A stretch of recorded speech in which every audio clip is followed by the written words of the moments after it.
고객 관계를 해치지 않으면서 거절을 잘할 수 있는 방법이 존재할까요? 고객은 본인이 원하는 것을 들어주지 않으면 결국 불만족할 텐데 말이죠. 여러분의 성장과 성공을 뜨겁게 응원합니다. 안녕하세요. 고객을 이해하고 서비스를 연구하는 박강사입니다. 박강사TV는 서비스업에 종사하는 모든 분들과 함께 배움과 성장을 실천합니다. 다 들어줄 수 있으면 문제가 없죠. 안 되는 걸 되게 해달라고 하고 못하는데 해달라고 하니까 난감한 거잖아요. 문제가 없는 상황에서 서비스는요, 누구나 잘할 수 있어요. 고객 응대에 있어서 진정한 전문성은 이런 난처한 상황에서의 대처에서 구분이 됩니다. 우선 고객에게 거절이란 그리 유쾌한 경험이 되지는 못해요. 고객님 안 됩니다. 안 돼요. 거절받고 기분 좋은 사람이 어디 있어요. 거절을 받더라도 적어도 거절한 사람이 일부러 그런 건 아닐 거야. 아, 이분은 그래도 애써줬잖아. 같은 응대의 성의라도 느껴지면 그나마 난데, 거절을 마치 억울하게 당한 것 같고 마치 거절받는 고객인 내가 진상이 돼버리는 듯한 느낌을 주는 잘못된 응대가 있어요. 적어도 거절을 할 땐 하더라도 그 과정에서 직원의 응대로 인해서 더 감정이 상하거나 억울해서는 안 되죠. 자, 제가 상황적 예시를 들어볼게요. A. 안 되는 거 알면서 해달라고 우기는 고객의 경우. B. 고객이 안 되는 거 모르고 해달라고 하는 경우. 자, 어떤 경우가 거절이라는 응대를 받았을 때 감정이 상하기가 더 쉬울까요? 저는 후자 B라고 봐요. 고객 서비스 전문가는 고객이 서비스를 이용하는 과정에서 도움을 주는 사람이잖아요. 문제를 처리하는 과정에서 고객이 모르는 것이 있다면 이해가 가도록 설명이나 절차에 대한 안내 혹은 다른 대안을 알려줘야 마땅하다 생각하는데, 거절만 받는다면 정당한 서비스를 받지 못했다라는 손해보는 기분과 또 응대자의 태도로 인해서 더더더 화가 나죠. 제가 왜 이런 이야기를 하냐면요, 거절을 해야 하는 응대 상황에서 고객을 거짓말하는 사람, 무조건 우기는 진상으로 단정짓고 응대하는 경우들도 있더라고요. 아니요, 고객이 모르는 걸 수도 있어요. 착각했을 수도 있고요. 정말 잘못 안내받았을 수도 있어요. 고객에게 거절하기 전에 섣불리 고객을 진상이라 단정짓지 않으셨으면 좋겠어요. 물론 이 영상을 시청하시는 분들은 안 그러시겠지만요. 사실 안 되는 거 알면서도 한 번만 해주면 안 되겠냐 사정하는 사람들이 있죠. 우리나라 고객들은 아직까지도 몇 번 더 말하면, 윗사람한테 말하면 안 되던 것도 될 거야 하는 기대가 있나 봐요. 또 그런 식의 문제 해결을 한 경험이 있는 고객들이 많다 보니까 한 번에 납득하고 수긍하는 고객들이 많지 않는 것 같아요. 그래서 거절도 꼭 두세 번 하게 되더라고요. 아니, 그래서 거절을 어떻게 하는 거야 라고 생각이 드시죠? 이제 알려드릴게요. 고객에게 거절을 할 때는 이것만 기억해 주세요. 이유제기. 다시 한번요. 이유제기. 이유제기는요, 거절 표현의 단계입니다. 첫 번째, 이해 표현. 두 번째, 유감 표현. 세 번째, 제안 제시. 네 번째, 기한 제시. 자, 첫 번째, 이해 표현은요, 고객에게 동의를 받는 과정이 필요해요. 내가 당신의 문제를 충분히 이해를 하고 있음을 표현하고 동의를 받으세요. 고객님 땡땡에 대해서 전달 받으셨다는 말씀이신 거죠? 예. 고객님 말씀 주신 땡땡 상품 반품 기한이 지났지만 어떤 사유 때문에 반품을 원하신다는 말씀이신 거죠? 예. 고객님 시술 받으신 후 발색이 원하는 색상으로 나오지 않아서 환불을 원하신다는 말씀이신 거죠? 예. 최대한 고객의 문제를 세세하게 확인한 후에 고객이 요구하는 바와 문제 사항을 정리해서요, 최종적으로 고객이 동의할 수 있도록 정리해주는 과정이 필요해요. 이 과정이 없다면 아니 그게 아니라요 하면서 자꾸 이거는 하면서 반문이 나올 확률이 커요.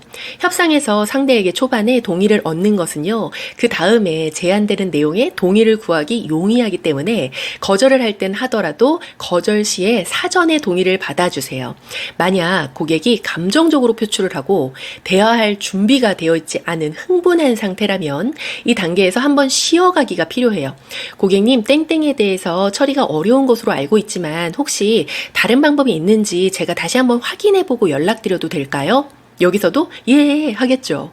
흥분된 상태에서의 고객에게는 다음 내용이 전달되지 않을 수 있기 때문에 감정의 맥을 끊고 가는 것도 스킬이에요. 자, 다음 2단계는요, 유감 표현인데요. 도움을 줄 수 없음에, 거절할 수밖에 없음에 유감을 표하는 것입니다. 내가 잘못을 해서 죄송하다 하는 것보다는 말 그대로 유감의 죄송함을 표현하는 것입니다. 이때 내가 당신의 문제를 해결하기 위해서 어떠한 노력을 했는지 같이 언급해 주세요. 고객님, 제가 혹시 몰라서 다른 방법으로 처리할 수 있는 게 있을까 해서 알아보았는데요. 죄송하게도 이미 개봉된 상품에 대한 교환과 환불은 진행하기 어렵다라는 답변을 받았습니다. 도움을 드리지 못해서 죄송한 마음입니다. 고객님, 최대한 빨리 처리해 드리는 게 좋을 것 같아서 오전 중에 제가 계속 알아봤거든요. 그런데 고객님께서 요청하신 땡땡으로는 제가 도움을 드리지 못할 것 같습니다. 죄송합니다. 고객님, 무엇보다 기다리신 만큼 혜택을 받으셔야 한다고 생각해서요. 본사에 땡땡을 요청해 놓은 상태인데요. 죄송하게도 지금 바로 고객님께서 요청하신 땡땡은 처리해 드리기가 어렵습니다. 어떠세요? 이미 문제 해결을 위해서 여러모로 노력한 후에 고객이 또 재요구를 하는 상황이라면 과거형의 노력 과정을 설명하는 것도 방법이에요. 고객님, 지난주에 방문하셨을 때 발색이 마음에 들지 않는다라고 하셔서 최대한 고객님 마음에 들었으면 하는 마음에 제가 무상으로 커버 염색 도와드렸던 거 기억하시죠? 그때 제 염색 발색 확인하시고 가셨잖아요. 죄송하게도 추가적인 환불은 어렵습니다. 멘트만 들어도 눈치채셨겠지만 문제 이슈가 있는 상황이죠. 이미 무료 재시수를 받고 다시 온 고객이에요. 이때는 추후 법적 이슈가 있음을 예견하시고요. 녹취도 같이 진행을 하셔야 돼요. 이건 예전에 미용업에 종사하시는 구독자님께서 남겨주신 문의 내용을 도움이 되었으면 하는 마음에서 제가 구성해봤습니다. 자, 그럼 다음 3단계 제안입니다. 만약 고객의 요구 외에 다른 대안이 있다면 이 단계에서 제안을 해주시는 거예요. 제안을 하실 때는요, 앞으로 있을 혜택이나 앞으로 도움이 되고자 하는 의지를 같이 표현하시는 것이 포인트예요. 적어도 문제 해결에 도움을 주고 끝까지 최선을 다하고 있다. 책임감 있는 표현이라고 보시면 좋아요. 근데 대부분 대안이 없는 케이스가 많더라고요. 그럼 앞으로에 있을 약속이라도 해주시는 것이 좋아요. 응대 볼게요. 아니면 고객님, 땡땡으로 처리받는 건 어떠세요? 물론 땡땡은 아니더라도 고객님, 저희 제품 믿고 구매해 주셨는데 잘 사용하셨으면 하는 마음에서요. 고객님, 요청하신 땡땡으로는 처리가 어려워도 땡땡으로는 처리가 가능할 것 같은데 어떠세요? 다른 고객님도 같은 문제를 제기하셨는데 땡땡으로 받으시고 오히려 좋았다라고 말씀하셨거든요.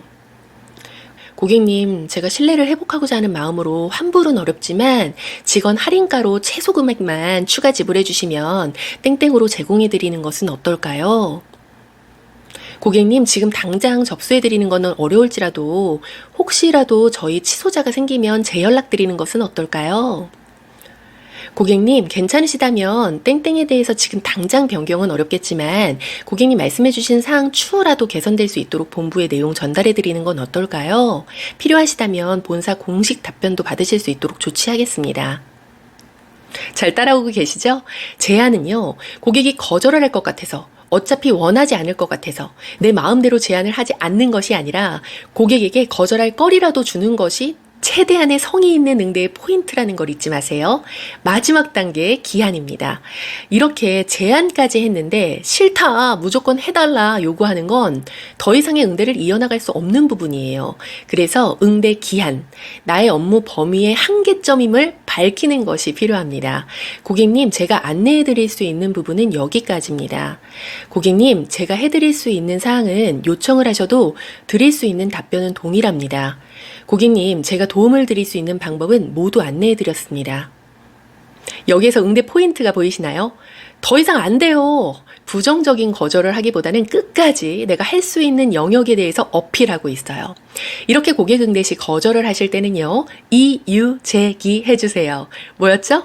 이해, 유감, 제안, 기한, 표현의 단계요.